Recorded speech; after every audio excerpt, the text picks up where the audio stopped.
Maccabees, chapter 6. As King Antiochus passed through the eastern provinces, he heard that in Persia there was a city, Elam, famous for its wealth in silver and gold, and that its temple was very rich, containing gold, helmets, breastplates, and weapons left there by the first king of the Greeks, Alexander, son of Philip, king of Macedon. He went therefore and tried to capture and loot the city. But he could not do so, because his plan became known to the people of the city, who rose up in battle against him. So he fled and in great dismay withdrew from there to return to Babel. While he was in Persia, a messenger brought him news that the armies that had gone into the land of Yehuda had been routed, that Lysias had gone at first with a strong army and been driven back, that the people of Yehuda had grown strong, by reason of the arms, wealth, and abundant spoils taken from the armies they had cut down, that they had pulled down the abomination which he had built upon the altar in Jerusalem, and that they had surrounded with high walls both the sanctuary as it had been before, and his city of Bethzer. When the king heard this news, he was astonished and very much shaken. Sick with grief because his designs had failed, he took to his bed. There he remained many days, assailed by waves of grief, for he thought he was going to die. So he called in all his friends, and said to them, "Sleep has departed from my eyes, and my heart sinks with anxiety. I said to myself, into what tribulation have I come, and in what floods of sorrow am I now? Yet I was kindly and beloved in my rule. But I now recall the evils I did in Jerusalem, when I carried away all the vessels of silver and gold that were in it, and for no cause gave orders that the inhabitants of Yehuda be destroyed. I know that this is why the evils have overtaken me, and now I am dying in bitter grief in a foreign land." Then he summoned Philip, one of his friends, and put him in charge of his whole kingdom. He gave him his diadem, his robe, and his signet ring, so that he might guide the king's son Antiochus and bring him up to be king. So King Antiochus died there in the 149th year. When Lysias learned that the king was dead, he set up the king's son Antiochus, whom he had reared as a child, to be king in his place, and he gave him the title Eupator. Those in the citadel were hemming Israel in around the sanctuary, continually trying to harm them and to strengthen the Gentiles. And so Yehuda planned to destroy them, and assembled the people to besiege them. So in the 150th year they assembled and besieged the citadel, for which purpose he constructed platforms and siege engines. But some of the besieged escaped, and some renegade Israeli joined them. They went to the king and said, "How long will you fail to do justice and to avenge our kindred? We agreed to serve your father and to follow his orders and obey his edicts. And for this our own people have become our enemies. They have put to death as many of us as they could find, and have seized our inheritances. They have acted aggressively, not only against us, but throughout the whole territory. Look, today they have besieged the citadel in Jerusalem in order to capture it, and they have fortified the sanctuary at Bethzer. Unless you act quickly to prevent them, they will do even worse things than these, and you will not be able to stop them." When the king heard this, he was enraged, and he called together all his friends, the officers of his army, and the commanders of the cavalry.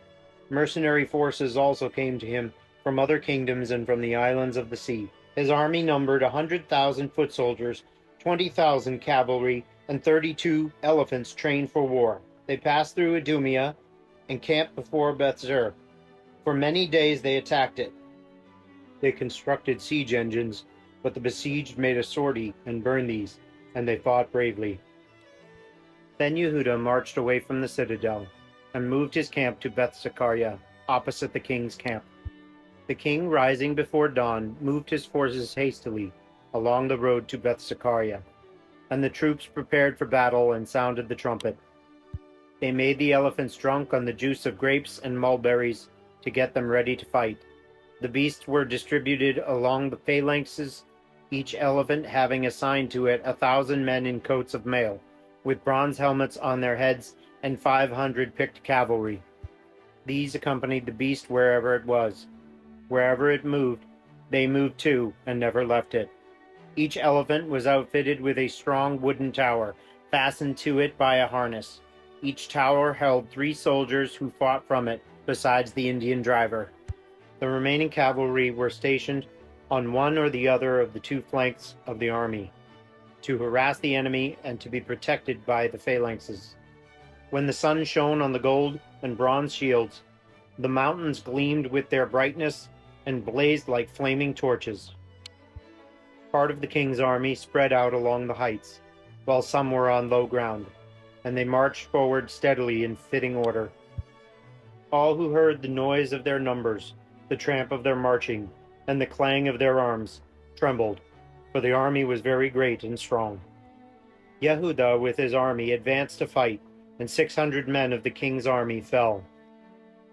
Eleazar, called Avaran, saw one of the beasts covered with royal armor and bigger than any of the others, and so he thought the king was on it.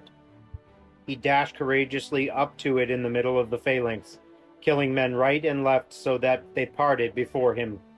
He ran under the elephant, stabbed it, and killed it. The beast fell to the ground on top of him, and he died there. But when Yehuda's troops saw the strength of the royal army and the ardor of its forces, they retreated from them. Some of the king's army went up to Jerusalem to attack them, and the king established camps in Yehuda and at Mount Zion. He made peace with the people of Bethsher, and they evacuated the city because they had no food there to enable them to withstand a siege, for that was a Sabbath year in the land. The king took Bethzer and stationed a garrison there to hold it. For many days he besieged the sanctuary, setting up platforms and siege engines, fire throwers, catapults, and mechanical bows for shooting arrows and projectiles. The defenders countered by setting up siege engines of their own, and kept up the fight a long time. But there were no provisions in the storerooms, because it was the 7th year, and the reserves had been eaten up by those who had been rescued from the Gentiles and brought to Yehuda. Few men remained in the sanctuary because the famine was too much for them. The rest scattered, each to his own home. Lysias heard that Philip, whom King Antiochus before his death had appointed to train his son Antiochus to be king, had returned from Persia and Media with the army that accompanied the king, and that he was seeking to take over the government. So he hastily decided to withdraw. He said to the king, the leaders of the army, and the soldiers, "We are growing weaker every day. Our provisions are scanty, the place we are besieging is strong, and it is our duty to take care of the affairs of the kingdom. Therefore, let us now come to terms with these people and make peace with them and all their nation.